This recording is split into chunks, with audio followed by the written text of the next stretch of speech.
de Grosbois sont évidemment praticables, comme l'ont constaté Clélia Moncorgé et François Ribière.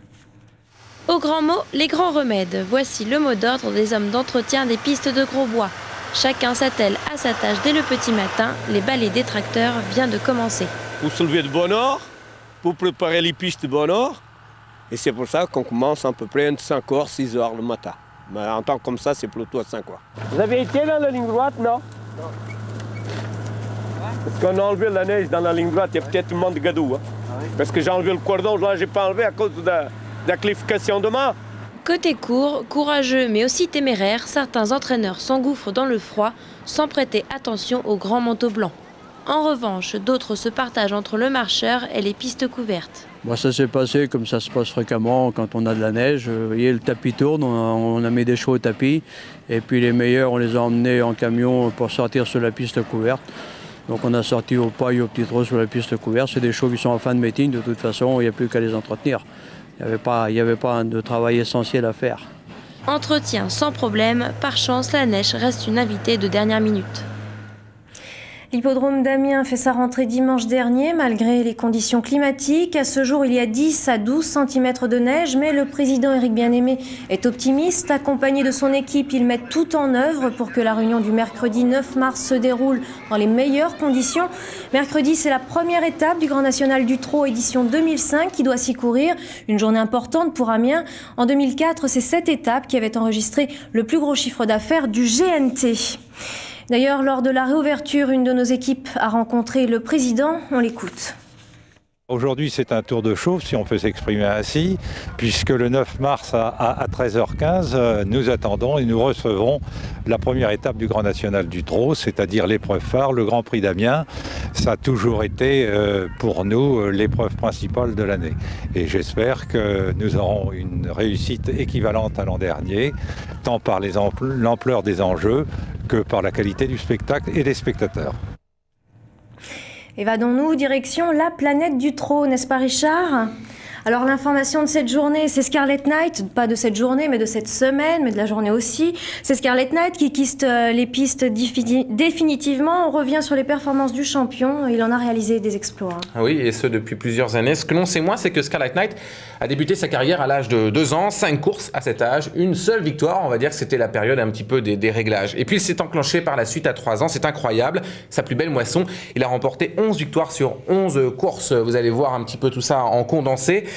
Il a montré qu'il n'était pas que précoce, Scarlet Knight, puisqu'ici se retire de la compétition à l'âge de 7 ans. Doté de beaucoup de vitesse, il a trotté 8 fois dans sa carrière sur les barres des 11 et il s'en est fallu de peu pour qu'il passe une autre fois sous la barre des 10. Son palmarès est éloquent, rares sont les trotteurs européens à s'être illustrés de l'autre côté de l'Atlantique. Scarlet Knight, lui, l'a fait. On va revenir sur cet exploit dans quelques instants. Ce qui manque juste peut-être à Scarlet Knight, c'est une victoire dans une épreuve de grande envergure pour chevaudage. Récit de sa carrière, terminé donc un peu vite, on ne s'y attendait pas. Scarlet Knight dans la tempête de Vincennes, c'est la dernière image du champion en piste. Quelques minutes après, Stéphane Melander se résigne à le déclarer non partant dans la course. Scarlet Knight ressent une douleur à une jambe, on fait une croix sur le Prix de France. Ce que ne pensait certainement pas Stéphane Melander, c'est qu'il signait là en fait la fin de carrière de son champion. Le magazine suédois Travronden révèle l'info les premiers, l'entraîneur se confie. Scarlet Knight a un problème à un suspenseur, c'est fini, il rentre en Suède pour se consacrer à sa vie d'étalon. Stéphane Melander, entraîneur, est passionné de photographie. Il aime les chevaux taillés sur mesure, il les observe sous toutes les coutures et pour trouver le crack tant attendu, il part aux États-Unis et lèvera le doigt pour ce fils de Pine Ship.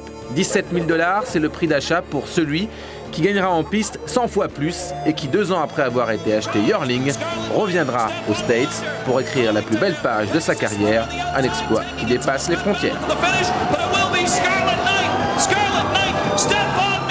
Scarlet Knight, premier cheval entraîné en Europe à s'imposer dans l'épreuve reine des 3 ans aux États-Unis, jusqu'ici chasse gardée des Yankees. Scarlet Knight, c'est l'enfant prodigue, la nouvelle star du trot européen. Il gagne quelques mois plus tard le prix Orsi Mangeli, épreuve reine des 3 ans, mais du vieux continent, cette fois-ci c'est en Italie. Entre boire et déboire, on se délecte à l'arrivée de la star à Vincennes, meeting d'hiver 2002-2003. Scarlet Knight ne prendra pas un seul centime et est disqualifié dans le Prix d'Amérique alors qu'il était en tête.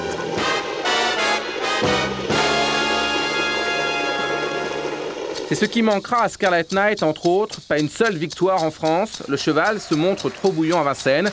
Mais son speed, il sait l'utiliser à bon escient lorsque dans l'épreuve reine du trot suédois, l'Elite Lopp, il décroche sa batterie sur le pied de 10 en 2003. Il a 5 ans et termine à à Ange, guidé par les mains et revenu. Mais dans la finale, il est inexistant. Fautif à l'arrière-garde, il ne parvient pas à faire de l'ombre à Victor Etili. 3 participations dans l'Elite Lopp, toujours victorieux dans ses batteries mais jamais gagnant dans les finales. On lui compte tout de même 2 troisièmes places, mais Stephen, comme ses supporters, espérait certainement mieux. C'est la 2e ombre au tableau. Mais Scarlet Knight a su effacer au moins un des 2 faux pas. Il se réconcilie avec Vincennes en perçant là où on ne l'attend pas, au trop monté. C'est comme une victoire, 2e du prix de Cornulier derrière Jack de Belloué. C'est l'une de ses belles dernières sorties. Et l'un des beaux espoirs en Scandinavie maintenant, eh bien, c'est Opal Viking. Oui, et il vient de faire l'actualité, il vient de passer devant une commission pour être agréé étalon. Petit rappel, Opal Viking a débarqué en France, vous allez voir les images à la fin du mois de décembre, pour rappeler le critérium continental devant quelques-uns des meilleurs Français de 4 ans. La grande joie pour Nils Lindqvist qui est entraîneur amateur, et Opal Viking a été acheté une bouchée de pain. On retrouve le duo dans une ambiance plus sereine, c'était jeudi et vendredi dernier. Opal Viking, comme beaucoup de ses collègues, passe devant la commission d'étalon. Passage obligé pour avoir son ticket pour la reproduction. Ça dure 2 jours, examen vétérinaire en premier lieu. Au début, quand il est descendu du vent, il était tout calme, mais quand on l'a promené sur la piste et qu'il a entendu les autres chevaux, il est devenu comme fou. Il veut courir avec les autres, c'est difficile de le retenir. 2e jour, l'essai se fait en piste. Opal Viking n'a plus grand chose à prouver, mais on examine ses allures sur un petit jogging. Je précise, en Suède, il y a 2 rendez-vous comme cela par an pour les futurs étalons, et pour Opal Viking, ce n'est pas une surprise. Il obtient son billet. Il pourra être papa, mais ne devrait saillir que l'an prochain, car il se prépare pour sa rentrée. On était stressé, alors c'est un soulagement maintenant. On continue le travail à l'entraînement chez nous, à Kolmarden. Et il a du mal à marcher dans la neige, alors il se promène dans les collines. On va commencer à le travailler sur un hippodrome 1 fois par semaine pour qu'il soit au top, car il va faire sa rentrée le 25 mars probablement, sur l'hippodrome de Färjestad. Jorma Kontio, le driver attitré d'Opal Viking, a déclaré récemment que l'objectif du champion sera à la fin avril en Finlande, ce sera à la Finlandia Ajo. On va regarder les trotteurs maintenant qui ont été retenus lors de cette commission, puis ceux également qui ont été refusés. Il y a des noms bien connus parmi eux, il y a Maktubjet dans la colonne de gauche, coélevé par Jean-Étienne Dubois et Jean Brun, gagnant de groupe 1 en Suède. Soler O'Brien, 2e de Daguerreotypes dans la finale de l'UET, Conny Lobel, critérium des 3 ans, Dag de Deville également est connu. Puis Gentleman, lui, refusé, et qui avait devancé notamment Opal Viking.